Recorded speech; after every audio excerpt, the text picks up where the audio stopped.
வணக்கம். வாங்க இன்னைக்கு மாப்பிள்ளை சம்பா அரிசில இட்லி எப்படி செய்யறதுன்னு பார்க்கலாங்க. அதுக்கு எப்படி நம்ம மெஷர்மெண்ட் போடுறோம், மாவு எப்படி அரைக்கிறதுன்னு பார்க்கலாம். வாங்க வீடியோக்குள்ள போய் எப்படி செய்யறதுன்னு பார்க்கலாம். இப்போ மாப்பிள்ளை சம்பா அரிசி எடுத்து வச்சிருக்கேங்க. இப்போ 2 கிளாஸ் மாப்பிள்ளை சம்பா அரிசி சேர்த்துக்கலாம். 5020 இட்லி அரிசிங்க. 5020 இட்லி அரிசி 2 கிளாஸ் சேர்த்துக்கலாம். இப்போ 4க்கு 1 கிளாஸ் உளுந்து, முழு உருட்டு வெள்ளை உளுந்து 1 கிளாஸ் சேர்த்துக்கலாங்க. இப்போ 1 ஸ்பூன் வெந்தயம் சேர்த்துக்கணும். சேர்த்துட்டு இதெல்லாம் கழுவிட்டு நம்ம நல்ல தண்ணியில் ஊற வச்சுக்கலாங்க. இப்போ நான் ஊற வச்சுட்டேன். இப்போ அரிசி பார்த்தீங்கன்னா ஒரு 4-5 மணி நேரம் நம்ம நார்மலாக இட்லிக்கு எப்படி ஊற வைப்போமோ அதை மாதிரியே ஊற வச்சுக்கலாம். அரிசி ஊற வைக்கும் போதே வெந்தயத்தையும் ஊற வச்சுருங்க. முழு உருட்டு உளுந்து மட்டும் ஒரு 2 மணி நேரத்துக்கு முன்னாடி ஊற வச்சிங்கனாவே போதும், நமக்கு ஊறிடும் உளுந்து. இப்போ அந்த மாதிரி நான் ஊற வச்சு எடுத்து வச்சுட்டேன். இப்போ நம்ம மாவு அரைக்கிறது பார்க்கலாங்க. இப்போ ஃபஸ்ட்டு இதில் வெந்தயம் சேர்த்துக்கலாம்.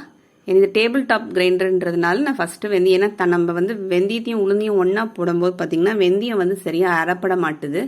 இப்போ வெந்தயத்தை இதை மாதிரி போட்டு நல்லா ஒரு ஓட்டிட்டோம்னா நல்லா அரைஞ்சிரும். அதுக்கப்புறம் நம்ம உளுந்து சேர்த்துக்கலாம். நல்லா பாருங்கள், போட்டு ஒரு 5 நிமிஷத்தில் பார்த்தீங்கன்னா ஒரு 3-4-5 நிமிஷத்தில் வெந்தயம் பாருங்கள் நல்லா எப்படி புசு புசுன்னு வந்திருக்கு. இப்போ நம்ம ஊற வச்சுருக்க உளுந்து சேர்த்துக்கலாம். அந்த தண்ணியே சேர்த்து கொஞ்சம் கொஞ்சமாக சேர்த்து நம்ம அரைச்சி எடுத்துக்கலாங்க. உளுந்து மாவு பார்த்தீங்கன்னா இந்த மாதிரி நம்ம எடுத்தால் கீழே அப்படியே விழணும். நல்லா சாஃப்டாக அதை மாதிரி நல்லா அரைச்சிக்கணும். உளுந்தை நல்லா தக்கையாக இருக்கும். நம்ம மாவு கையில் எடுக்கும் போதே நமக்கு உளுந்து மாவு நல்லா அரைஞ்சிடுச்சுன்னா. இப்போ நான் மாவு வழிச்சிட்டேங்க, உளுந்த மாவு வழிச்சிட்டேன். இப்போ அரிசி சேர்த்துக்கலாங்க. அரிசி சேர்க்கறதுக்கு முன்னாடி எனக்கு டேபிள் டாப் கிரைண்டர்ன்றதுனால நம்ம ஃபஸ்ட்டு தண்ணி சேர்த்துட்டு அதுக்கப்புறம் அரிசி போட்டோம்னா நமக்கு உள்ளே போய் அரிசி சிக்காமல் இருக்கும். நார்மலாக நம்ம இட்லிக்கு எப்படி மாவு அரைப்போமோ அதை மாதிரி அரிசி அரைச்சிக்க வேண்டியதாங்க.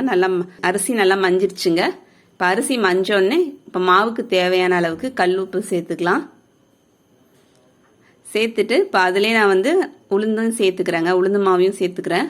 கிரைண்டர் ஓடும் போதே பார்த்தீங்கன்னா மாவு கலந்துரும். இப்போ கிரைண்டர் ஆஃப் பண்ணிட்டேங்க.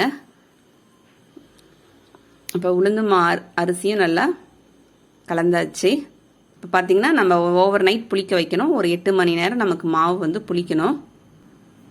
சாயந்தரம் அரைச்சி போட்ட நைட்டு இப்போ காலையில் பார்த்தீங்கன்னா மாவு எந்த அளவுக்கு புளிச்சு வந்திருக்கு பாருங்கள். பார்க்கும்போதே தெரியும் மாவு நல்லா புளிச்சிருக்கு.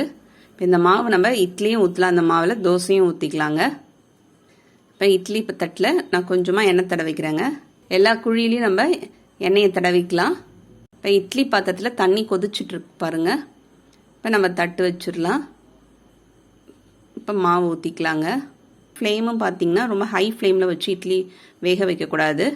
ஒரு மீடியம் ஃப்ளேமில் வச்சா தான் நமக்கு அது கீழே தண்ணி விடாமல் இருக்கும். இப்போ இட்லி வெந்துருச்சுங்க. ஒரு 8லேருந்து ஒரு 10 நிமிஷத்துக்குள்ளே நமக்கு இட்லி வெந்துடும். இப்போ இட்லி எடுத்து வச்சாச்சு. கூடவே நான் தக்காளி சாம்பாரும் வச்சுருக்கேன். இந்த தக்காளி சாம்பார் வீடியோ இந்த இட்லிக்கு அடுத்த வீடியோ உங்களுக்கு போஸ்ட் ஆகிடும். கூடவே கருவேப்பிலை பொடியும் இருக்குது. இட்லி பாருங்கள் எந்த அளவுக்கு நல்லா சாஃப்டாக இருக்குது. இந்த இட்லிக்கும் இந்த சாம்பாருக்குமே செம சூப்பராக இருக்குங்க. அந்த மாதிரி கருவேப்பிலை பொடிக்கும் சூப்பராக இருக்குது. உங்களுக்கு அந்த வீடியோ பிடிச்சிருந்தா லைக் பண்ணுங்கள், ஷேர் பண்ணுங்கள், சப்ஸ்கிரைப் பண்ணுங்கள். அடுத்த வீடியோவில் பார்க்கலாம். தேங்க்யூ.